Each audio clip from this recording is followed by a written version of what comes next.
এটি গ্রামীণ রাস্তা। রাস্তাটির দুধার ক্রমশ ক্ষয়িষ্ণু। রাস্তার মাঝ ও ধার ক্রমশ বসে যাচ্ছে। সেই রাস্তা দিয়ে প্রতিদিন প্রতি ঘন্টায় আমরাই যাতায়াত করি। সেই রাস্তাটির দিকে আমাদের নজর আছে কি?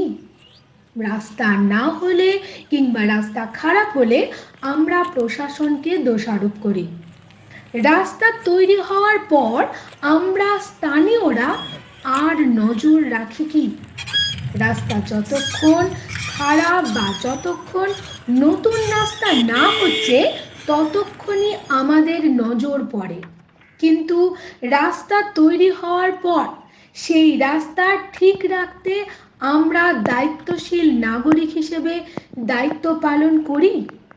প্রশ্নটা তোলা হলো এই কারণে যে রাস্তা নিয়ে এত কথা বলছি, সেই রাস্তাটি ভাতারের গ্রাম যাবার রাস্তা। রাস্তাটি ছিল জমির আল বলতে যা বুঝি সেই রকম।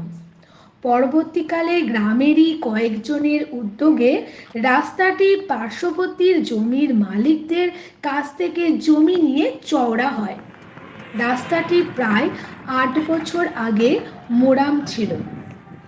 তারপর রাস্তাটি ঢালাই হয়। কিন্তু রাস্তাটি দিয়ে যাওয়ার সময় দেখা যাবে রাস্তার দুধার ক্রমশ ক্ষয়ে যাচ্ছে, এমনি ক্ষয়ে যাচ্ছে। রাস্তার দুপাশে জমির মালিকরা রাস্তাটি নিয়ে খেয়াল রাখেন?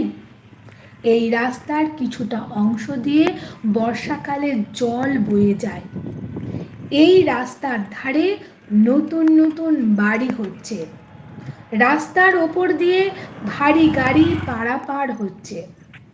এই ধরনের নানান অভিযোগ এলাকার কান পাতলেই শোনা যাবে।